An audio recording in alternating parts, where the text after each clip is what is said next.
Hi everybody, so I'm going to be talking about Carnal Knowledge, which is a film that was directed by Mike Nichols, who also directed The Graduate, which is a revolutionary film for its time as well. But Carnal Knowledge was released in 1971 and was considered very controversial in its day by its title and by its content, and is also a work of the 1970s cinematic techniques.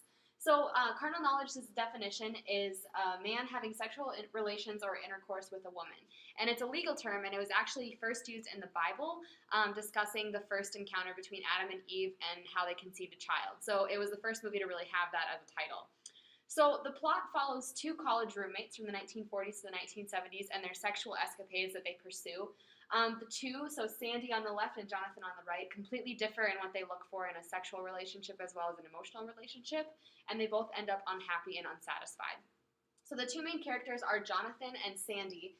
Jonathan is aggressive.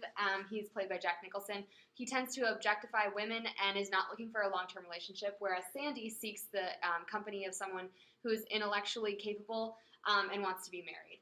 The women in the movie, Susan, Candice Bergen, is also dating both Jack Nicholson or Jonathan and Sandy at the same time and is conflicted about who she wants to be with, whereas Bobby, who Jonathan meets later on in his life, wants to marry him and he does not. So the movie is discussing men and their sexual behaviors in the 1940s to the 1970s, and it was really the first movie to kind of dig deep into a man's sexual nature. And it portrays Jonathan as the main character who is conflicted throughout the entire film and his entire life, really trying to decide what he wants. And the movie really makes you sympathize with some characters, particularly the women. So, like Bobby here, she wants to marry Jonathan, but he simply doesn't want to be with her in any way more really than for sex, and that's awful for her, and you often feel yourself sympathizing for her. But you also feel yourself sympathizing for Jonathan, the main character, who's a slimy, disgusting pig and a misogynistic person who tends to objectify women, but by the end of the film, he's completely unhappy and has to seek the company of a prostitute to really get him through.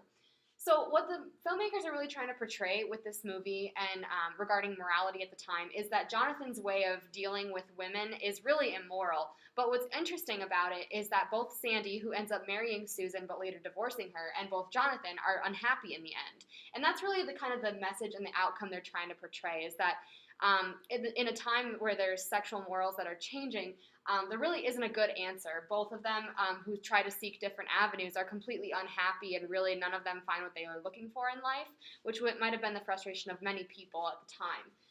So some of the cinematographic techniques that they use, here's a deep focus scene where you see Jonathan in the background as Sandy is trying to talk to Susan, ready to kind of swoop in if something goes wrong, as well as you see a shallow focus shot, which allows, which is new to the 1970s and allows to kind of put on exhibit one person's emotions in particular. So here there's a conversation going on around Susan, but it really allows you to focus in on her emotion and kind of put it on display. And then you have a complete different dialogue that there really hadn't been before this film. For instance, this is a scene where Jonathan and Bobby are arguing about marriage and staying together, and Jonathan uses the quote, "Is this an ultimatum? Answer me, you ball-busting, castrating son of a cunt bitch," which is something that would have never really been used before, and it was very explicit and very controversial and very offensive. So this was a complete just new work that hadn't been used. Which then kind of brings us to the times and the norms of the time that the movie progresses through. So in the 1940s, both of them are in college, and anytime they really want to meet up with Susan and see her and interact with her is in the woods, which kind of indicates that there's like the sexual propriety and courtship manner that they have to follow.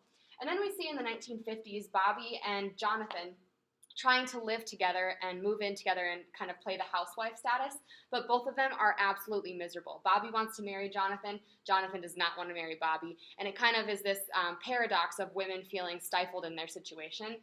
And then you see the 1960s and 70s with the sexual revolution. You have Sandy seeking the company of an 18-year-old in the free love movement, and you see Jonathan seeking the company of a prostitute who gets him off by basically telling him he's powerful and aggressive.